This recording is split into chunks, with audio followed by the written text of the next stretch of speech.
Good morning and welcome to my kitchen. Today I would like to make for you fresh rolls. Breakfast rolls, lunch rolls, dinner rolls, however you would like to use them.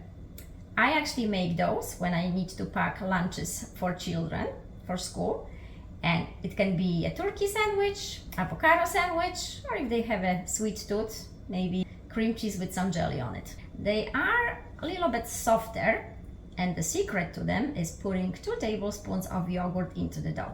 With this recipe, I like to use it in another way and make zapiekanki using those rolls. So there are 2 different ways that I can fold them and shape them. And what is zapiekanka? Zapiekanka is a street food. Every bus station, train station, every city in Poland has booths selling either French fries, fried fish, hot dogs, and zapiekanki. Zapiekanki can have many toppings, so every one you choose will taste a little bit different. It is very popular in Poland. Welcome to my channel and thank you for watching. For my delicious rolls, I need 3.5 cups of flour, which is 500 grams, 1 egg and 1 egg yolk, 3 tablespoons of softened butter, 2 tablespoons of plain yogurt, 2 teaspoons of salt, 1 teaspoon of sugar that will go into my water, and I have about 200 milliliters of water, a little bit more than 200, and 1 packet of dry yeast. The secret to those soft rolls is actually the yogurt. My flour goes in the dish with the eggs and butter. Now 2 tablespoons of that yogurt, plain yogurt, 2 teaspoons of salt. Gotta be careful here not to put more than I need. 2 teaspoons. And now I want to put 1 teaspoon of sugar into the water. Sugar helps the yeast to get active. And my water needs to be about 112, 115 degrees. And I need to dissolve my yeast. That will take a few minutes. When you see it getting foamy, that means it's ready and I can put it in and mix all the ingredients together. One important thing is to keep the ingredients room temperature. So I took my yogurt out with the eggs and butter a couple hours before I started making the rolls. Yeast loves warmth. It grows best when it has the right temperature. And the rolls will be fluffy, soft, airy, and just wonderful to eat. And my yeast is ready. You can see how foamy it is. So I can pour it all here and mix it all up. And then once I have it incorporated, I want to finish with my hands. I love working with hands, and now I got used to feeling my dough with my hands, and everything I make for my family, I don't measure.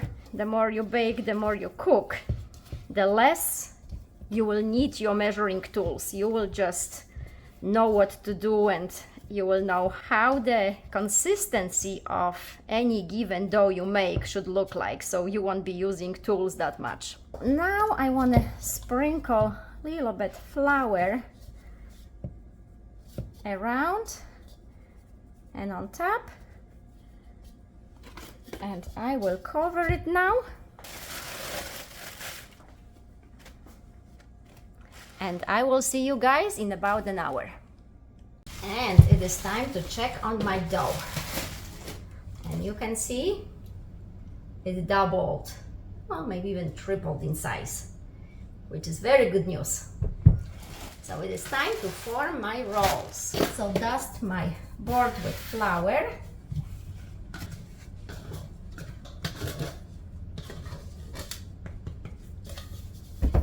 And it is so soft.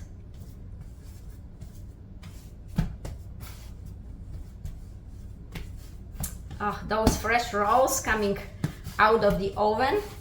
I don't need much, just butter, some salt, and they are delicious just the way they are. Fresh is the best. I like my rolls about 80 grams. Oh, 79, almost. And when I form them, I like to flatten them a little bit. They will bounce back, double in size, even triple in size. And those will be going on a cookie sheet. 80.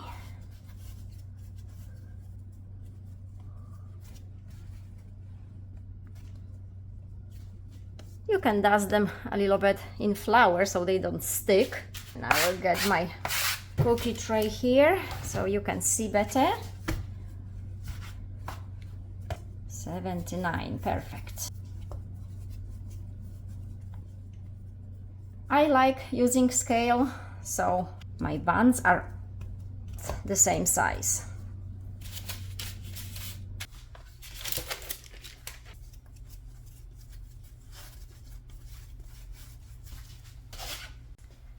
For zapiekanki, I like the rolls to be about 100 grams each.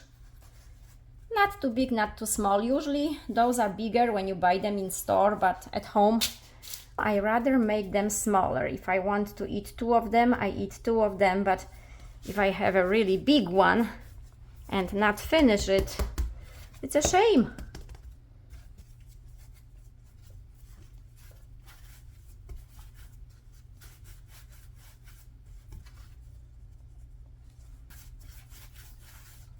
And my last one, sprinkle it with some flour.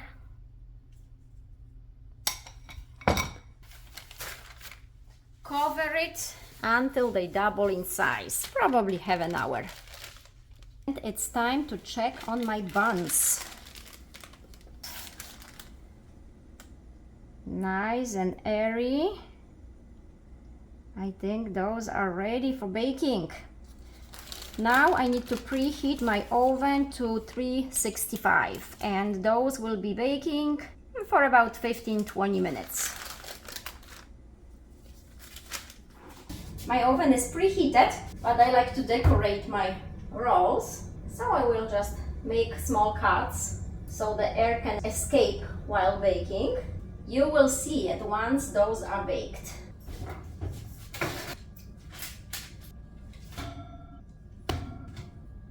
I will set the timer for 15 minutes. I always like to give myself extra few minutes just to make sure my oven is doing what it's supposed to be doing. I had issues with previous ovens, so I don't want to burn them. 5 minutes before, I'll check if they need additional baking. My buns are ready to take them out. I have checked after 15 minutes and it took exactly 17 minutes. Now I need another 15 so they can cool off and I can have my favorite sandwich. Nothing better than fresh bread and on top of that, homemade.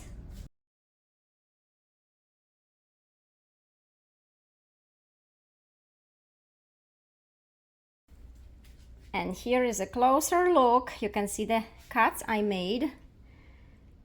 The smell reminds me of a bakery that I used to go to when I was a little girl. Me and my brother walked there to buy fresh bread, and when we got that bread, half of it was gone before we got back home.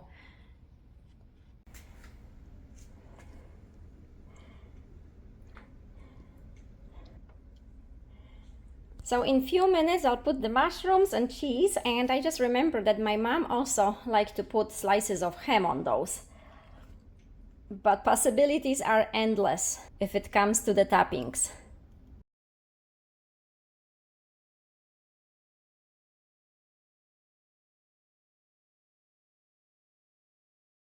I actually make those when I pack children's lunches for school. Anything inside? Tuna. Tuna. They don't like tuna. Tuna is for me.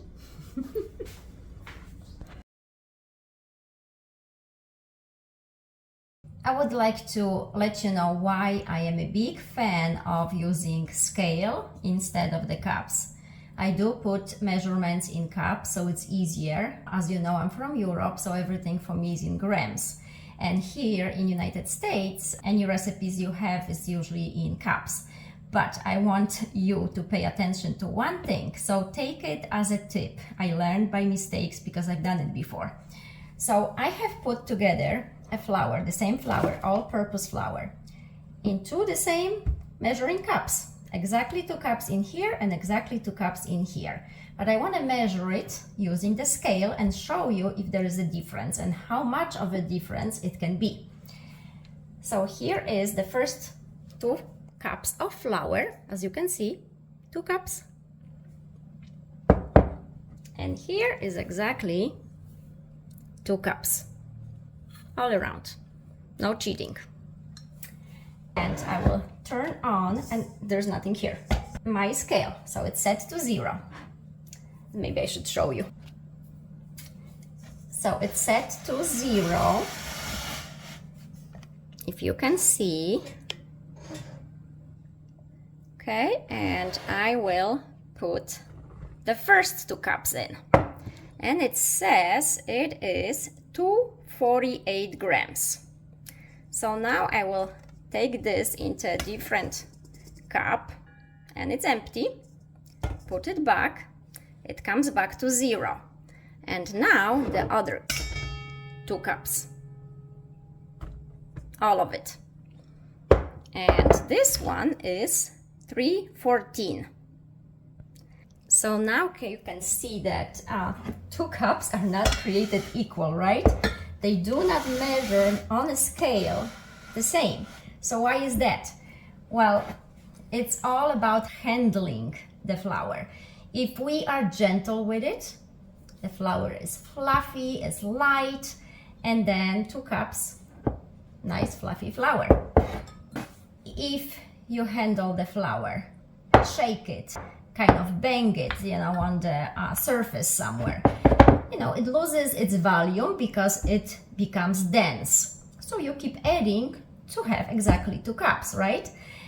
Well, but it's much more heavier. It's much more flour that you need. So if you ever had a cake and you tried to follow the measurements and directions and the cake wasn't quite the way you hoped, it wasn't as fluffy, it wasn't as delicate, it wasn't as soft, well, maybe because there was too much flour. So it's just a tip, and I hope you will find it helpful to kind of pay attention to how we handle flours. I know how it is when you bake something and you put your heart into it, time into it, and then it doesn't come out the way you hope for. And it's frustrating. So I hope this helps. Thank you for watching.